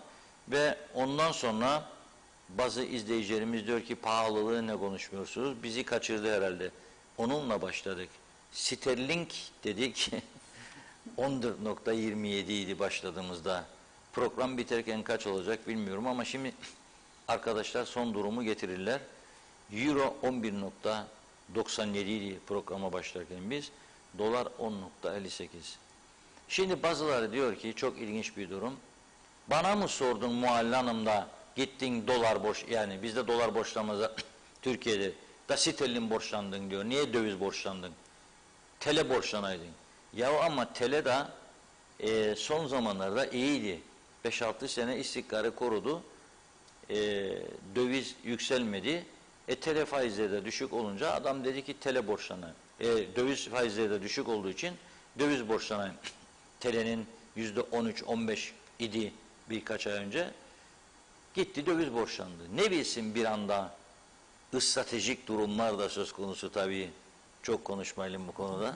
Hazır mıyız? Evet, bağlantımız hazır. Doktor Sibel Siber hattımızda. Merhabalar, hoş geldiniz yayınımıza. Merhabalar, iyi yayınlar dilerim. Nasılsınız Sibel Hanım? İyiyiz Reşat Bey, sizler nasılsınız? İzliyorum sizi. Maalesef çok olumlu, pozitif haberler, yorumlar yok. Evet, yani olabildiğince. Yani şimdi 15 gün önceki UBP kurultayından görüntüleri getirdik. Siz de gördünüz bunları. Evet. Yani devleti yönetenler bana ne maske ne mesafe kuralına uymuyorsa, Evet. o salona girenlerin içinde kaç kişinin aşılı aşısız olduğuna bakmaksa ve insanlar iç içe kucak kucağa zafer kutlaması, öpüşmeler, koklaşmalar yapıyorsa zaten 2 hafta içinde koronada patlama olacağını tahmin etmek zor bir şey değildi. Kesinlikle. Değil mi? Yani bu tabii ki yani şöyle Reşat Bey, bu neye benziyor biliyor musunuz? Doktorun elinde sigarayı hastasının yüzüne üfleyerek, içerek sigarayı kes sağlığa zararlıdır demesine benzer. Yani bir defa devlet otoritesi eğer size bir takım uyarılar yapıyorsa, bir takım kurallar koyuyorsa en başta kendilerinin, yani devlet yönetiminde görevli kişilerin özellikle görsel alanda, kitlelerin kendilerini izlediği alanlarda buna riayet etmesi şarttır. Aksi halde sizi veya uyarılarınızı veya yaptırımlarınızı çok hafife alır insanlar. Şimdi şöyle diyeceksiniz, ama her kişi işte kendini korur, yani onların yaptığına bakmasın, kendini korusun. Bu böyle değil, bu bir algı meselesidir. Yani size başbakanınız veya bakanınız, sağlık bakanınız o uymanız gereken tedbirleri söylüyorsa, işte maske, mesafe, yakın temas, öpüşmeden uzak durun, kalabalık ortamlarda şunları yapın diye uyarıda bulunuyorsa ve siz onu televizyonda izlerken işte böyle kalabalıkların içinde maskesiz, mesafesiz kucaklaşmalar, o zaman yani oluşan algı tamamen inandırıcı olmaktan çıkar. Çok bilinçli, bilinç düzeyi yüksek bir kesim belki buna bakarak eleştirir, bunların yaptığı yanlıştır der diyebilir, ama genel olarak devlet yönetimi koyduğu kurallarla ilgili birinci derecede uyması gerekenlerdir. Burada çok büyük bir zafiyet vardır, çok büyük bir boşluk vardır. Yani ben çoğu konuda vatandaşın uymamasını buna bağlıyorum. Yani devlet yönetiminin yönetiminde görevli insanların davranışları topluma yansıması çok çok önemlidir. Bu halk sağlığı çok önemli ve şimdi aşı diyoruz, aşılama diyoruz. Evet, Ve bu konuda evet. siz ne öneriyorsunuz? Evet, yani şöyle, bir defa halkı bilinçlendirmek, işte sizin az önce yaptığınız telkinler, konuşmalar, basının önemi, işte sağlıkçıların uyarıları, vatandaşın, duyarlı insanların uyarıları çok önemli. Ama bu o kadar hassas bir konu ki, işte bazı kimseler paylaşım yapıyor, bu benim bir insan hakları hakkımdır diyor ve ben yapmayacağım. Sizin insan hakkınız, insan hakları nerede başlar, nerede biter? İnsan hakları başkasına zarar vermeyecek ölçüde size özgürlük tanır. Burada aşılanmayanların bulaştırıcılığı çok yüksek. Virüs yayması çok yüksek. Dolayısıyla toplum sağlığını tehdit eden bir konuda insan hakları denemez, bilakis insan hakları ihlalidir burada söz konusu olan. O nedenle şu anda mesela net olarak sayı bilmiyoruz. Yüzde kaçı aşılanmadı ülkemizde bilmiyorum. Böyle bir istatistik bilgi net olarak açıklandı mı veya açıklandı da ben mi görmedim. Bir defa yaptırım uygulanmalı. Nasıl ki insanları insan haklarına veya kişisel özgürlüklere aykırı gibi düşünülerek düşündüğünüz zaman evlere kapatıldı. Burada da insanların bir hak sağlığı durumunda aşılanmayanlara yaptırım uygulanmalı. Ne olabilir mesela? Ödeneksiz izin olabilir. Devlet dairesine gelemezsin ve ödeneğin de kesilecektir. Olabilir. Efendim iş yerlerinde iş yeri sahiplerinin personellerini veya personelden sorumlu kimselerin personellerini tespit ederek aşısız olanların bir şekilde işle ilgili bağlantılarının kesilebileceği. Çünkü bu az önce anlattığınız yani büyük bir yıkımdır. Sağlığı bir yana bırakın, ölümleri bir yana bırakın, can kayıplarını bir yana bırakın. Ekonomide, eğitimde ciddi gerilemelere sebep olmuş bir pandemidir. Dolayısıyla aşı bugün bu kadar önemli, özellikle bu hastalıkla mücadelede bu kadar değerli bir araçken veya elimizde bir mücadele silahı iken toplumda bazı kimselerin aşılanmamayı bir yana bırakın, aşılama aleyhine yazılar yazması bence bulaşıcı hastalıklar yasasına göre suç sayılmalıdır. Suç olmalıdır. Yani burada eğer bu tür yaptırımlar yapılmazsa veya aşı yapmama bir hak olarak görülürse diğer insanların işte çocuklarımızın hasta olması, yaşamını kaybetmesine sebep olabilir. Yani bu ciddi bir sorundur. Bugün biraz önce çocuk hastalıkları uzmanı arkadaşlarımla bir sohbet ettim. Çocuklarda çok fazla artmış. Mesela günde 60-70 pozitif vaka görüyoruz. Çocuk muayene ediyoruz diyorlar. 2 tane çocuk COVID sonrası MIS-C diye bir hastalığa sebep oluyor. Maalesef çok ciddi bir hastalığa sebep oluyor çocuklarda. 2 çocuk bu şekilde ciddi bir riskle hastanede yatıyor. Yani bütün bu ciddiyet, bu konuda ne kadar ciddi olmamız veya ne kadar önemsememiz ortadayken işte sizin az önce bahsettiğiniz bu rahat davranışları, siyasilerin rahat davranışları kabul edilemez. Yani insanlar ağır bedeller ödedi. Siz de söylediniz. Aylarca o geriye dönük tartışılır. Kapalı kaldı, kapanmanın bir çözüm olup olmadığı, birçok insan işini kaybetti, birçok insan iflas etti. Yani bir toplumsal büyük bir travma yaşamaktayız ve yaşadık. Dolayısıyla birçok yönden düşündüğümüzde ve bütün dünyadan gelen haberler, özellikle bilimsel çevrelerin yaptığı bütün değerlendirmeler aşıların koruyuculuğu konusunda çok yüksek yüzdeler verirken böyle bir rehavet kabul edilemez. Yani şöyle kişisel hekim olarak ve arkadaşlarımla konuşmalarımızdan gözlemlediklerimi de söylemek istiyorum. Örneğin işte bir evde bir kişi pozitif oluyor. O evde yaşayan diğer işte eşi veya çocuklar veya anne babası, aile aynı evde yaşayan 3. doz aşılarını yapılmış olanlar özellikle bulaşmıyorlar. Bu ne kadar önemli. Yani bu aşının ne kadar önemli olduğunu bize gösteriyor. Veya ileri yaşta yüksek tansiyon, şeker hastalığı, kalp hastalığı olan ama işte 3. doz aşısını da yaptırmış kimselerde çok hafif seyrediyor. Veya hastaneden gelen açıklamalar işte 3'te 2'si aşısızdı.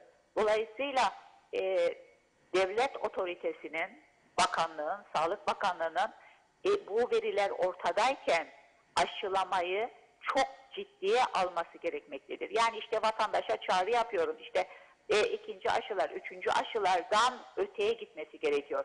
Yani biraz katı davranacağım ama bir yaptırımın gelmesi şart diye düşünüyorum. Bugün Avusturya'nın işte okuyoruz sokağa çıkmayı bile engelliyorlar. Yani bu konuda biliyorsunuz mahkemelere gidenler oldu. Amerika'da da başka ülkelerde de aşı yaptırmam, aşı yapmak insan haklarına ihlaldir, zorla yaptıramazsınız gibi. Ama mahkemelerin verdiği kararlar aşı yapmamak insan haklarını, diğer insanların haklarını ihlale giriyor. O nedenle bunun hem hukuki yönden de hem insani yönden de vicdani yönden de toplum sağlığı yönünden de aşılamanın daha ciddi, daha devlet otoritesini hissedeceğimiz bir şekilde uygulanması gerekiyor düşüncesindeyim. Evet. Reşat Bey. Aşı konusundaki bilgiler için teşekkür ediyoruz. Ben de aynı düşüncedeyim. Çünkü görüyoruz, bütün dünyadaki gelişmeleri izliyoruz. Amerikan yayın kuruluşu CNN her saat başı aşıyla başlıyor, aşıyla bitiriyor programlarını. İnsanları uyarıyorlar, korona vakaları falan. Şimdi bunun dışında bir de bizim ülkemizde son günlerde grip salgını var ciddi bir şekilde. Bu konuda ne öneriyorsunuz? Gerek o yetişkinlere gerekse çocuklar için ne gibi tedbirler alınabilir? Süratle bir de buna değinebilirsek kısaca. Geçen yıl yani bütün dünyada grip vakaları çok az oldu. Ama sağlık otoriteleri bu konuda çalışma yapan bilim insanları uyarmıştı. Bu yıl grip gelecek ve ağır da sürecek. Çünkü geçen yıl grip vakası yaşamadığımız için bağışıklık sistemi de unutuyor biliyorsunuz. Çok uzun süre bağışık kalmıyor o antikorlar vücudumuzda. Ve dolayısıyla bu sene gripin ağır seyredebileceği uyarısı var. Biz grip aşısını özellikle risk gruplarına hep tavsiye ediyoruz ve yapıyoruz. Kalabalık yerlerde oturanlar, sağlıkçılar, 65 yaşın üstündeki kimseler ve kronik hastalığı olanlar. Ne yazık ki ülkemize grip aşısı gelmedi. Eczanelerimizde de satılmıyor. Bu konuda da bakanlığın acilen bir tedbir düşüneceğini bekliyoruz ve umuyoruz. Yani insanlar kendi imkanlarıyla bazen güneyden, eczanelerden bu aşıları getirmeye çalışıyorlar ama bu aşıların saklanma, daha doğrusu getirilme koşulları da çok önemlidir. Soğuk zincirdir bunlar. Eğer o zincir kırılırsa aşının hiçbir etkisi kalmaz. O nedenle grip aşıları önemli. 65 yaşın üzerinde olanlara zatürre aşısı Dünya Sağlık Örgütü öneriyor. Bu önemli. Dolayısıyla bu aşılamadan kaçmamak lazım. Çocuklar için işte 12 yaş üstüdür bizim ülkemizde çok sıklıkla soru geliyor. Çünkü insanoğlu kendine daha rahat karar verir kendi için ama çocuğu olduğunda çocuğunu aşılama konusunda daha bir tereddüt yaşar. İşte yan etki yapacak mı? Bu konuda da milyonlarca çocuk aşılandı dünyada ve diğer bütün çocukluk aşılarına göre yan etkisi yani aşıların yarattığı yan etki hiç denecek kadar az ama bunun dışında görüyoruz ki Covid sonrası çok sık olmasa da MIS-C sendromu denilen bir sendromla çocuklarımızı kaybedebiliriz. Böyle bir tehlike var. O nedenle örneğin Amerika'da ve birçok ülkede 5 yaştan sonra aşılama onayı çıktı. Pfizer-BioNTech aşısı 5 yaştan sonraki bütün çocuklara uygulanması başladı. Yani bu aşı konusu gerçekten çok önemli. Biz bugüne kadar sağlığımızı, bulaşıcı hastalıklardan yaşamımızı kaybetmemeyi aşılara borçluyuz. O nedenle böylesine bir aşı karşıtlığı ve düşmanlığının sebebini de anlamış değiliz. Yani biz sağlıkçılar, bu işi bilenler gidip de aşı yapıyorsak, sevdiklerimize yapıyorsak yani bu örnek olmalı diye düşünüyorum. Yani bu konuda herkesin güvendiği bir doktoru vardır. O güvendiği doktoruna her şeyi danışır, sorar. Bu aşı konusunda da fikrini alması sanmıyorum doktorlardan yani aşı karşıtı çıkabilecek kimse olduğunu olmamasını ümit ederim. Yani bu aşılanma gerçekten önemlidir Reşat Bey. Çok teşekkür ediyoruz Sibel Hanım, sağ olunuz. Umarım vatandaşlar da bunlara dikkat eder. Yani kendilerine biraz daha dikkat ederler. Bir daha dışa çıkma merakı çok var bazı ailelerde. Ona dikkat etmek lazım. Evet. İkincisi de tabii beslenme de çok önemli. Ama beslenmeyi fazla öne çıkaramıyorum. Bu fiyatlarla uçuyor, insanlar perişan. Maalesef olumsuzluk çok fazla. Olumsuzluk çok, evet. Çok teşekkür ediyoruz katıldığınız Ben için. Sağ teşekkür olun. ederim. İyi yayınlar dilerim sizlere. Evet, çok sağ olun. Şimdi biz yayındayken bir izleyicimiz Salih Bey sağ olsun diyor ki yeni döviz kullanıvereyim diyor. İsterlin 14.40, euro 12.10, dolar 10.70. Sabaha kadar yuvarlanırlar gibi geliyor bana. Bir de yarın Merkez Bankası'nın açıklayacağı yeni faiz oranları var. Turkish Lira. Şimdi Merkez Bankası Başkanı açıklama yapmazdan önce yarın faizleri, bugün Cumhurbaşkanı Sayın Erdoğan partisinin grup toplantısına konuştu. Orada yüksek faize karşı resmen savaş açtı. Yani diyor ki kimse bana faizleri savunmasın diyor. Asla diyor buna izin vermem. Dolayısıyla beklentiler yarın Merkez Bankası'nın Türk lirası faizlerinde bir miktar daha indirim yapması. Piyasalarda bugün diyor ki siz indirim yapmazdan önce daha biz dövizin ateşini fitilledik. Yani daha yüksek rakamlar yarına kadar herhalde, yarın sabah uyandığımızda sterlin 15'in üstü, euro 13'ün üstü, dolar da 11'in üstü olabilir. İn misin, cin misin, söyle bana sen nesin derler ya. Ne in ne cin. Ekonomik göstergeler bu yönde. Dakika başı kurlar değişiyor. Dakika başı değişiyor. Borç olanlar elinde hesap makinesi, yandık benim tele karşılığına. Maaş da teleyse sen de döviz borçlandın, yandık demektir. Herkes bu ciddi bir sıkıntısını bu işin yaşıyor. Ve tabii ki döviz yükseldikçe marketçiler fiyatlara dokanıyor. İthalatçı telefon açıyor. Aman aman aman aman diyor. Daha da döviz yükselecek diyor. Bak sana verdiğim, sabah verdiğim ürün diyor. Yarın arasam şu kadar olacak. Ona göre delilik yapma, elindeki malı o fiyata verme. Çünkü ne diyor? Ben sana 10 lira verdim, sen 12'ye satıyorsun. Yarın ben sana 12'ye de vermeyeceğim, 13'e vereceğim. Sen 12'ye satıyorsan 1 lira eksiye düşeceksin. Onun için bugünden sana söylüyorum 15'e de kârda olasın diyor. Bakınız, evet döviz yükseldi, fiyatlar da değişecek, normaldir. İthal ürünleri için söylüyorum. Ama %100 Türk malı olanlara ne Türkiye'dekilerin ne buradakilerin dokunmaması lazım. Yazık, günahtır bu insana. 2, %3 yükselme varsa siz %30 yapmayın. Ama ne bileyim ben sonra ne olacak? Ne biliyorsun ya, %30 da olmayacak. Bir haftalık süre için, 10 günlük süre için %2 ise 3 dokan, 4 dokan ama 30 dokan mı, 40 dokan mı? Yazıktır bu insanlara. Bakınız marketteki vatandaş ne diyor? Beraber izleyelim, görelim nasıl insanlar yanıyor, tutuşuyor. İzleyelim. Ateş pahası. Dövizin böyle olmasıyla insanların yarı gücü gitti. Eridi gitti para. Ha bak, yağ aldık, benzinden daha pahalı. Benzin daha ucuz. 3 litre benzin 27 lira. 3 litre yağ 100 lira. Evet. Peki aile bütçeniz nasıl etkileniyor bu durumda? Nasıl etkilenmesin ki? Bütçe mi kaldı? Hangi bütçe? En fazla hangi ürünlerde artış gözlemleyebildiniz? Bütün ürünlerde var. Bütün ürünlerde. Petrola bindiği anda, mazota bindiği anda otomatikman her şeye biner zaten. Korkunç. Çok şaşırtıcı. Ben uzun zamandır Türkiye'deydim. 3 yıldır. Yeni geldim Kıbrıs'a. Fiyatlar beni şaşırttı yani. Gerçekten astronomik fiyatlar. Yani bütün ürünler böyle. Her şey korkunç yani. Fiyatlar inanılmaz derecede korkunç.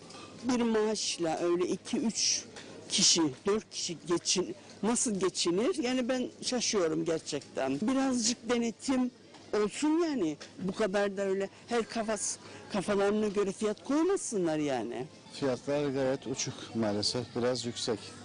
Yani bayağı şartlarına göre biraz yüksek. Evet.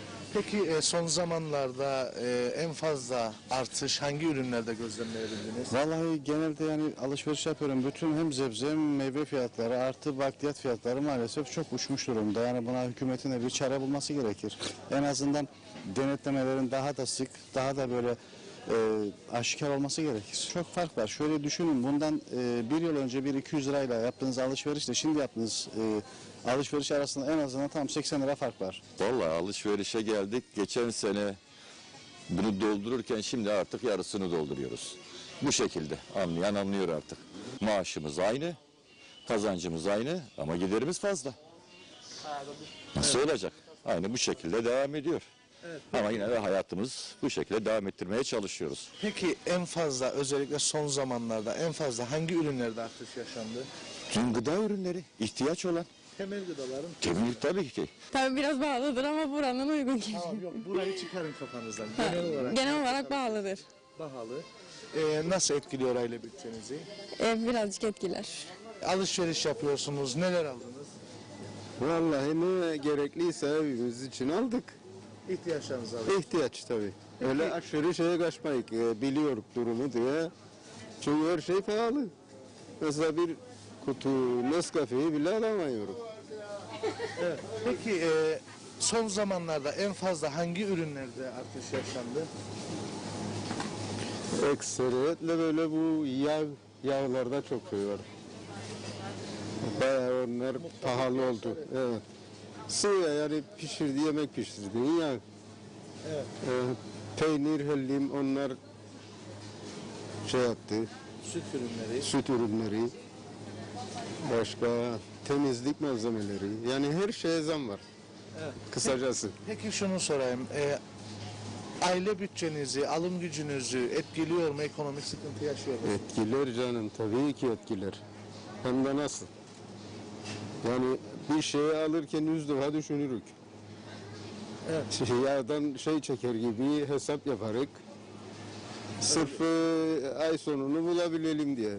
Beklentiniz nedir bu noktada? Vallahi ben bu devletten hiçbir şey beklemem. Ve bir şey de yapacakları yok. Vallahi alışveriş yapıyoruz, gördüğün gibi işte kaç parça var. Yani felaket, inanılmaz bir şey. Gerçekten olağanüstü pahalı. Yani bir de yani bu pahalılığın nedeni gerçekten Galiba adam akşam yatıyor, sabah kalkıyor bir etiket yapıştırıyor. Yani böyle bir şey yani. Yani böyle bir şey bizi neredeyse 30 yıl geriye hatırlatıyor. Evet. Peki son zamanlarda özellikle hangi ürünlerde ciddi artışlar yaşandı? Hepsinde.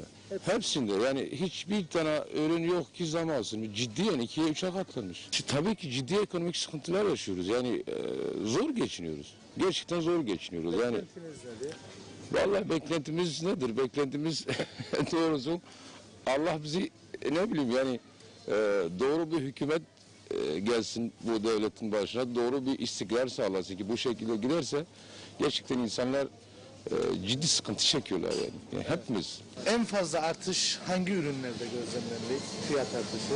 Fiyat artışı yani geldi yani genelde. Geneline geldi. Şimdi ben de çalıştığım yerde sürekli etiket değiştirmekle meşgulüm ben de. Evet. Geldi yani. Peki aile bütçenizi nasıl etkiliyor bu durum? Etkiler tabii ki. 2 tane de çocuk okutuyoruz çünkü. Fiyatlar burada çok yüksek Kıbrıs'ta. Türkiye'ye karşılık burada 2 katı.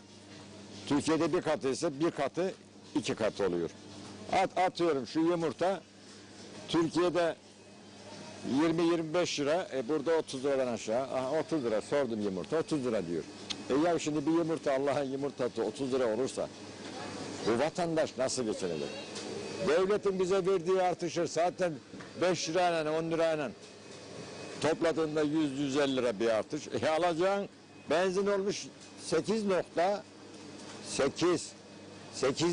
yani 8.800 lira olmuş benzin. Türkiye'de 7.30. Buranın kurucusu ben gaziyim. Vatana hizmet vermişim, bedel ödemişim. Ben 337 tane şehit gömdüm. Bu vatan kolay kurulmadı. Ama bir takım insanlar tez zengin olmak, tez ranttan, zamdan, hükümetin boşluğundan faydalanarak vatandaşa oluyor bu. Yazık günah, denetim yok, sistem yok, kontrol yok. Fiyatlar yüksek. Çok. Yani aldığımız maaş kesinlikle yetmiyor. Fiyatlar artık abartılı. Gerçekten yani aldığımız maaşa göre geçinemiyoruz. Yediğimiz en çok şeyler kahve, mesela içtiğimiz kahve. Ondan sonra ekmek sürekli zamlanıyor. Ondan sonra tavuk pahalandı. Et zaten insanlar yiyemez oldu.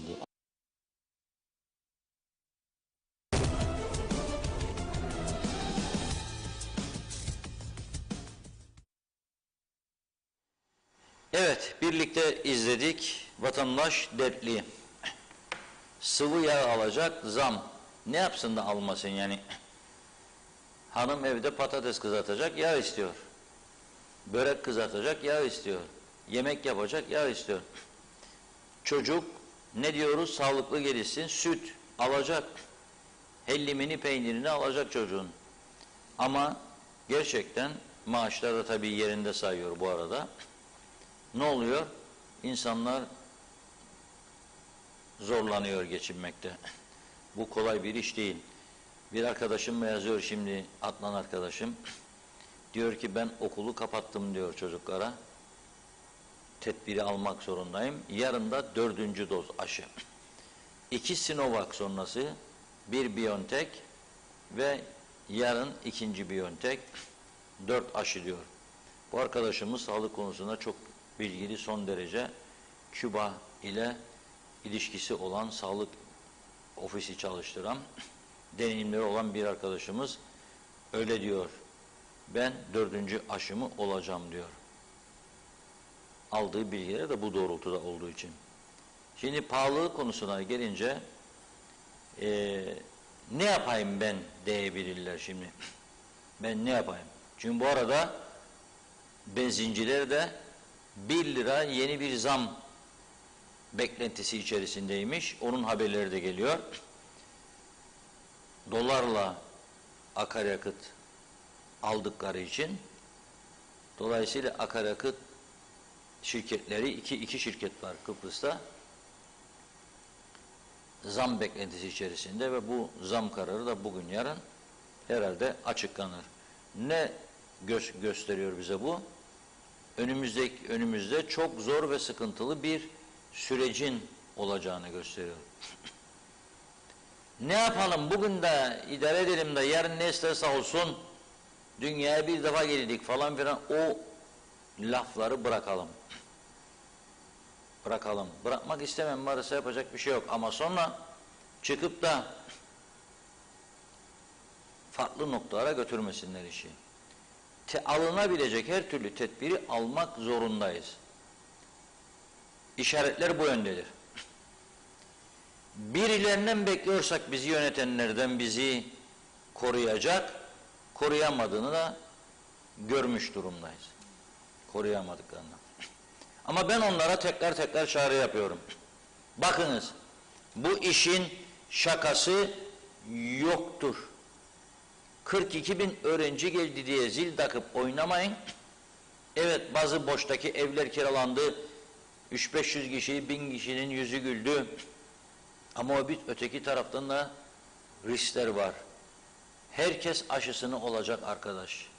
Öğrenci geldi, gelirken ben PCR'ını yaptırdım, karantinada da yaptırdım. Artık benim sorumluluğum bitti diyemez bir ülkenin sağlık sorumluları veya hükümet olduğu gibi. Sağlık Bakanlığı da, Eğitim Bakanlığı da bu işin üstüne düşmelidir. Çalışma Bakanlığı da düşmelidir. İzine geldi mi isteyeceğim. Hatta ve hatta şirketlerden borçlu alırken sosyal sigorta katkı payı, ihtiyaç sandığı katkı payını alırken orada aşı numarasını isteyeceksin, aşı kartını. Bu senin elindedir ve çok kolay bir iştir bu söylediğim. Yüzlerce, binlerce boşta değerlendirilebilecek kamu görevlisi var. Takviye ediniz bir taraftan, bir tarafa savaş halindeyiz çünkü bu işi düzeldiniz. Bu kadar sorumsuzluk olmaz ya. Gerçekten bekliyoruz. Bir mucize gelecek ve bizi kurtaracak. Yoktur böyle bir şey. Nereden gelecek mucize bizi kurtaracak? Avrupa'da da artmaya başladı vakalar. İnsanlar farklı tedbirler alıyor. Kapatmadı Avusturya, Hollanda ama dedi ki aşısızlara sokağa çıkma yasağı koyuyorum. Nasıl ya? Biz burada hala daha bunları konuşuyoruz. Doğru değil. Devletin tabi sorumluluk alanları çok geniş de bir tanesini olsun ucundan böyle bir tutsalar ne kadar mutlu olacağız değil mi? Dün sizlere çöplerin Haspolat'taki arıtma tesisi havuzlarına döküldüğünü belgeli bir şekilde göstermiştik fotoğraflar. Bize de şu cevap verdi bazı vatandaşlar. Güngör çöplüğünde yangın olduğu için mecburiyetten oraya götürüp döküldü. Güngör çöplüğü o zaman ben de soruyorum. Neden bu kadar zaman sorumlu makamlar tarafından denetlenmedi? Oldu da bitti maşallah. Olmaz. Bir özel şirkete gidip bakacaksın ama. Verdik oldu da bitti maşallah demekle olmuyor. Gidip bakacaksın. Gidip bakmazsan. Ha vatandaşlardan beklersen kendi duyarlı olsun da halkı korusun falan böyle bir şey olmaz. Beklemeyelim. O kültür seviyesini kaybettik. Defalarca söyledim buradan örnek verdim. Dedim ki yahu grup diyorsun yani grup oldum. Büyüdüm yani diyorsun.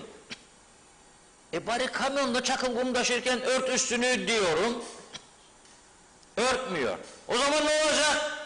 Sen ona bunu göstereceksin. Bu dediğim topuz. Durduracaksın yolda kendini. Şoförü indireceksin aşağıya. Kamyonu çekeceksin kenara. Götüreceksin polis karakoluna. Gel diyecek. Diyeceksin ki önce kemeri sık biraz bakayım. Çok kilo aldın çünkü çok grup olduğun için büyüdün. Kaldır bir ayağını yukarı tek ayak üstüne. Anayasamıza aykırı olabilir. Baba yasayı çalıştırman lazım orada. Şaka diyorum burasını. Para cezasını keseceksin. Ağlayacak orada. Yapma bana bunu diyecek. Kamyonun üstündeki kum zaten bu kadar para etmez. Ödeyeceksin ki bir daha olmasın. Olmasın. İngiltere'de yaşadığım süre bahçe temizliği falan filan nereye atacaksın geriler? Lüzumsuz eşyalar da var. İskip kiralayacaksın. Çöp kasası. Şirketler yapıyor bunu. Belediye değil, özel şirketler. Küçük boy mu? Orta boy mu? Büyük boy mu? İstiyorsun. Soruyor. Şimdi biz tabii Türk usulü en karlısı. Küçük boy dedik. Geldi, yığ babam yığ, yığ babam yığ, yığdı. İskibin kapanma ölçüsünün üstüne çıktı birkaç torba. Ertesi gün gel alın dedik İskib'i. Geldiler. Dedi, bu olmaz. Ne? Çok fazladır. Başladı atmaya dışarı. Bir de onları alıp oradan dışarıda bırakırsan da ceza. Saklayacaksın evin bir köşesine çöpleri, kapıda bırakamazsın. Yahu dedim dur atma. Ne yapacağım ben? Bir iskip daha getireceksin. 2 tane küçük edecek ortanın üstünde bir para. Madem sen çok kurnazsın. Durko Gibrio, Turkish Cypriot, Kıbrıslı Türk. Dünyaya bedeldir. Forever tiyarensi. O zaman dedi double ödeyeceksin. Aldı gitti örttü üstünü. Orada bizim gibi bir zihniyet olsaydı kim görecek yahu seni? Al da gitti orada idare et bizi. Ya bir de Facebook'a geçip söyleyecektik de adama utanmaz adam 2 torba yattı sokağa diye. Daha Avrupa istedik biz. Ne Avrupası yahu? Dalga mı geçerik birbirimizi? Ya da 2 yeşil egemen de ya çocuğum olursaymış dönüşümlü başkan. Hala koyacaklar beni iklim konferansına gideceğim de konuşacağım orada Macron'la. Olacak iş mi ya? Ya da Merkel'inle ya da Biden'ınla. Kendimizi tanıyalım. Ayakkabının ölçüsünü de kaçırmayalım. 40 ise 40'tır, 41 ise 41'dir, 42 ise 42'dir. Galeyana gelir bazı arkadaşlar birileri ürter. Yürün Sayın Bakanım da korkmayın ya Başbakanım ya Devlet Başkanım derler. Onlar da havaya girer ki o sıfatlar gerçek sıfattır. Tabi anayasamıza, baba yasamıza gerçek sıfat inkar etmiyorum. Haşa. Gerçek sıfattır ama bizim sınırlarımız içinde. Not out of Cyprus. Bizim ve Türkiye sınırlar içerisinde. Türkiye sınırları içerisinde 1 dereceye kadar. Neyse, nereden geldi aklıma yahu şimdi? Cezalar. Bu İrfan arkadaşımız var, İrfan Güneysoy. Güneyde çalışır, turist taşımacılığı yapar. Bugün sabahtan gönderdi, Reşat Bey diyor, Larnaka ile Ayanapa arasında yolculuk yaparken 8 farklı noktada bir tabela dikkatimi çekti ve sizinle paylaşmak istedim diyor. Teşekkür ediyorum çok İrfan arkadaşım. KKTC'de bir kamyon çöp dökmenin bedeli 8 Türk lirası iken Rum kesiminde otobana tek bir izmarit atmanın cezası diyor 85.4 euro. Pardon özür diliyorum. 854 euro. Aman Allah'ım aman. Duymasın bizi bizdeki siyasiler. 854 euro. 1 euroyu çarpıyorsun 12.10'una anlarsın halimizin ne kadar duman olduğunu, duman. Ve diyor bir başka tabela daha dikkatimi çekti diyor. Otobanda yürümek kesinlikle yasaktır. Bunu diyor sizinle paylaşmak istedim. 3 tane tabela var. Gönderdim arkadaşlar değil mi? Değişelim 1, 2, 3. Hepsi gelsin. Bu Avrupa'dır. Burası nedir? Siz söyleyin. O Avrupa'dır. Burası nedir? Grup oldun ama kamyonlarının üstünü örtemiyorsun. Topraklar, çakıllar döke saçıla gelir ve karayolları olmadığını biliyorsun. Girne Lefkoşalı'nda toplayamayacak bunları gidip birisi. Onu da biliyorsun. Şehir içi belediyelerin ne mevcut olduğunu da biliyorsun. Gidip süpürmeyeceğini, temizlemeyeceğini. Ne kastın var arkadan gelen vatandaşa zarar veriyorsun. Pencereyi açarken havalansın diye adam topraklar içeri giriyor. Yollardan sokaktan geçerken kadın açmış koronadan kurtulsun diye açın pencerelerinizi havalandırın diyorlar. Açar senin döktüğün topraklar, çakıllar gelir. Lefkoşa işlerinde belediyeler seçimi yapılacakmış gelen sene Haziran'da. Soruyorum tümüne birden. bölgenizdeki boş arazilerde veyahut da birçok binanın bahçesinde veya önünde bir inşaat tamiratından arda kalan çakıllar, kumlar, çimentolar neden 5 yıl 10 yıl toplanmıyor? Bunu görüyorsunuz, adamlarınız var, zabıtalarınız sözde yalan dolan da bir ceza, bir uyarı, kaldır kardeşim. Onun da mı yasası, baba yasası, anayasası yok yahu? Yasasın, anayasasın, baba yasasın. Bir nokta bulursun, kaldırtırsın orada. Ama oy kaybedecekler diye orada da yok. Eksik olsun diyorum. Oyunuz da, seçiminiz de, makamlarınız da eksik olsun. Bu kadar. Açık ve net. Eksik olsun. Bir cennet parçasını cehenneme çevirdik hep birlikte. Da sonraymış, Avrupa'ymış, Euro'ymuş. Neyi hak ediyorsun sen?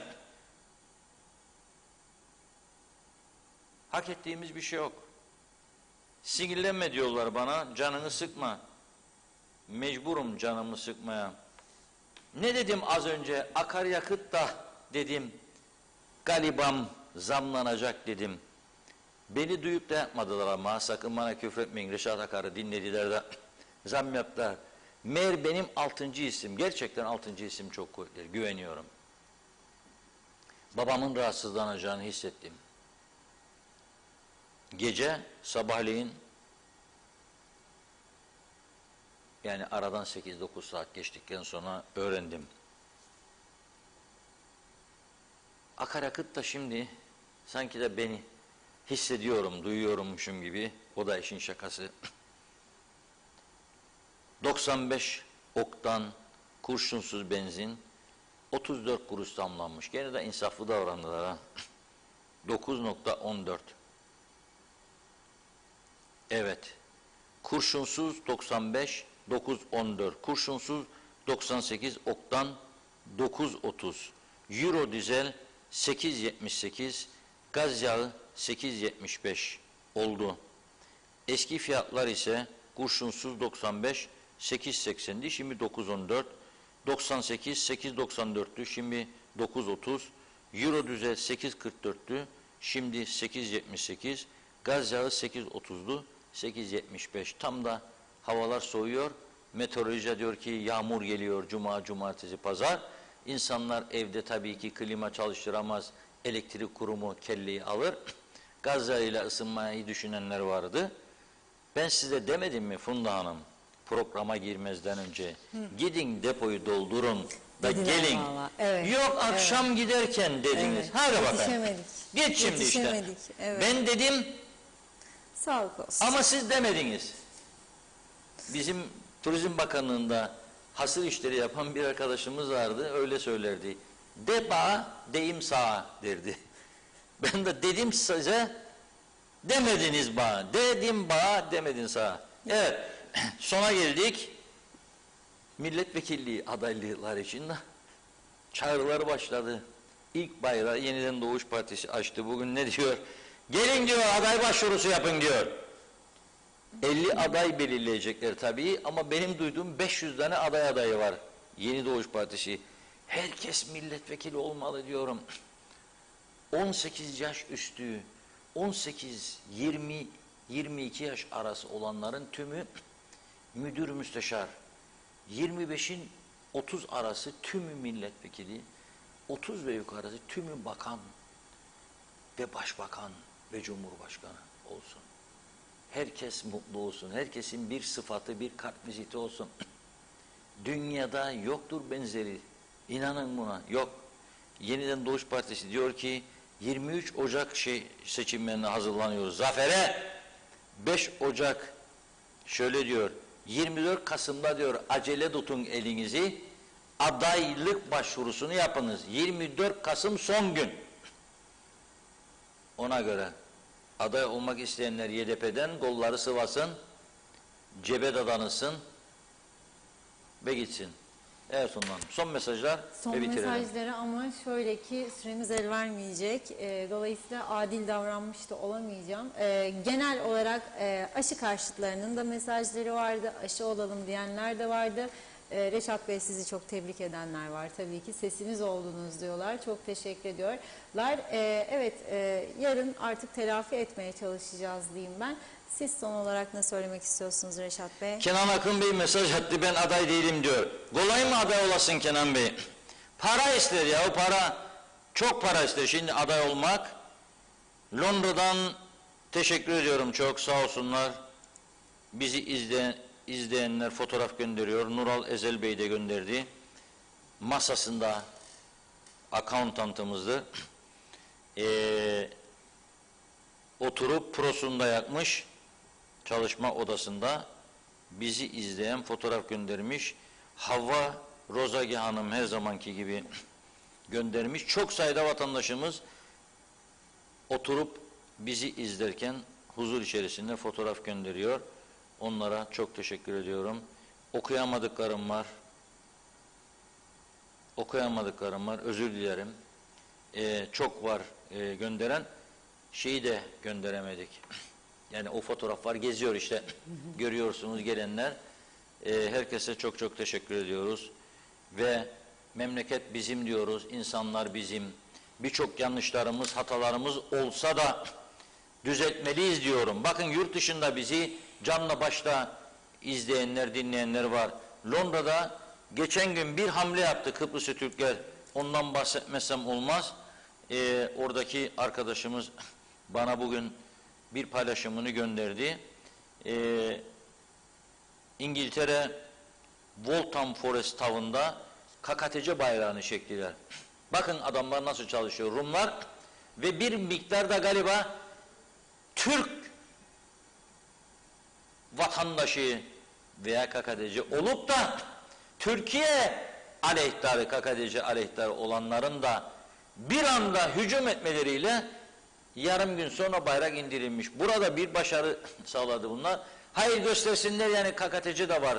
Siz bizimle çözüm yapmıyorsunuz, anlaşmıyorsunuz diye biz de bunu yaparız. Bir İngiliz İşçi Partili bir belediye meclis üyesinin yardımıyla yapmışlar bunu. Sonra indirdiler bayrağı. Döndü bir de belediye meclis başkanı özür dilemiş Rumlarda.